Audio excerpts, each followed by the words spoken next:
Hello, this is Christian. Welcome to another course with me. In this video, we're going to look at delegates or loose coupling. We're going to take a look at delegates in Java, how you can use delegates, which is a program designed to create a loose coupling in your program. So here is an example of what delegates mean in a real-world scenario. Think about the CEO of a huge corporation like Jeff Bezos and Amazon. Okay, of course, no mean this is him, but just a demonstration. Here we have CEO, you have your regional managers, your area managers down the chain, store managers, all the way down to your packagers and the drivers down here. So one day you have an angry customer, right? The customer is pretty angry, said, "Hey, where's my package?" and was late. And so the CEO heard about that, so he would bark at the top, saying he wants all the products and the customer's handed within an hour. And then this is passed down to the regional managers, and they would then tell the area managers, and they have no choice but to tell the store managers, and the store managers would, yell at the packagers and drivers to tell them to pack faster and drive faster. And so finally the customer is happy because he got his package within the hour. And then of course, by the end of the day, the CEO makes tons of money, becomes the richest man in the world. End of story. Okay? So that's what it is, right? Delegates. So what happened here? So in the outside world, you only see the CEO as the face of the company. He does all this cool stuff. He's really smart, really intelligent. He does a lot of work. But really, the actual people who actually make things happen are the delegates. In this case, the little green guys down here, right? Your packagers and your drivers, your store clerks, and all these people here make things happen. And they are the delegates. The one above, your managers and your supervisors and your bosses, those are more of a delegators, right? They delegate tasks to you, packager, or the driver to make things happen. So in this scenario, it can also be used in programming. You can write a program to delegate tasks to other objects. Those objects will actually do the actual implementation of those things. Okay, so let's go and see an example how this is done in code. So this is the main program here. So let's say I have a class called HP printer, and it wants to print something. I have another class here. We'll call it the Epson, also print something. This is how delegates work. In order for these two classes to share some common features, usually you can create an abstract class so they can share the things, right? Which is okay too. But the most common one is usually an interface. Okay, so interface forces these two classes or any other class that implements interface to be in the same group almost, or talk to each other in a way. So let's say this interface is called task. Okay, interface, as you know, is just very, very broad, very abstract. It provides only very just the basic function definition. So let's say we have a very simple function called public void just to print something. Okay, that's their task. So you're not allowed to implement if it's not static. So I'm going to make the HPX implements a task. Once you do that, you see that you must implement this function, or however many functions there are in here that is not implemented. So you can just right-click on it, implement, and just say, yeah, that's the one I want. And there you go, you see something similar, right? Familiar, override this, because you're required to implement this function, whether it's something there or not, it doesn't care. The Epson will be the same thing. Implements the task.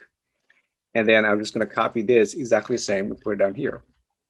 Okay, so now I'll let the HP do its thing. So we'll just put a message here saying HP printing, right?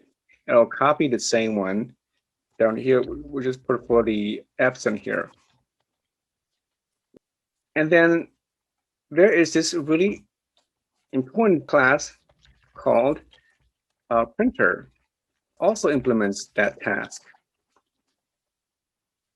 Okay, so same thing. I need to implement that function. So all they look kind of the same. But what this one does is the printer class would work as a controller, as like someone who would delegate a task. So if the printer receives a request that is coming from somewhere else to print, use the HP printer, the print function here is not going to do this. Instead, it's going to create an interface object in here called printer, right?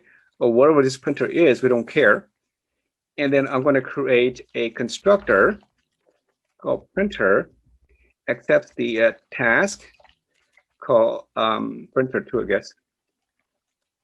And then I'm going to assign this object to this local object being passed to it, right here. Okay, and then when I invoke the print function, I'm going to go and say, let this printer do the printing. Okay, so let this printer here, this object, do the printing. So what this one does is like this. If this is the injection here, if I inject the HP object to this function, it's assigned to a variable inside called printer. So this printer here is really equal to HP's object. So when I do the print right here, the print function, it actually calls HP's actual print function, and you're going to see this. If I inject the absent object to this function, then this printer now is absent. And when I call the print function, it calls the absent function down here. Okay? You only use one class here to manage to delegate everything. So this is the delegator, I guess you can call it. It delegates the task to the actual object to do their own task. If your boss said to you, hey, can you have this done? So instead of you doing it, you give that to your team and they do the actual work. Okay, you're just managing that for you. And then in here, when you create a project, a task, you can create like the HP. HP here is new HP. Have the FM here. Okay, new FM. So I have those two objects created. Now I will create the printer, and I'll pass to that printer whatever I want. So if I want HP to do it, I pass HP to that, and then the printer will print. I have to put inside that main function, forgot about it. Oops. So it goes in here. Okay, so printer will print. If you just look at this, it looks like the printer object actually does the printing, right? But it's not, because this print function here down here, as you can see, it calls this function. Inside here, it lets this HP does the printing. Okay, so if I run this now, you're going to see that the result should say HP printing. You can see down here in the terminal. So if I pass in now the Epson, you see Epson. And this is a really, really important concept called delegates or injection here. I'm injecting something to the printer function, printer class, and this object internally does all the work. Outside, you think the printer actually does the printing. Okay, so whoever uses this task interface can call this function here and can do the job when the printer delegates that to you. So when you inject this object to this function here, this printer here becomes that object. So it will access all the function inside that particular class.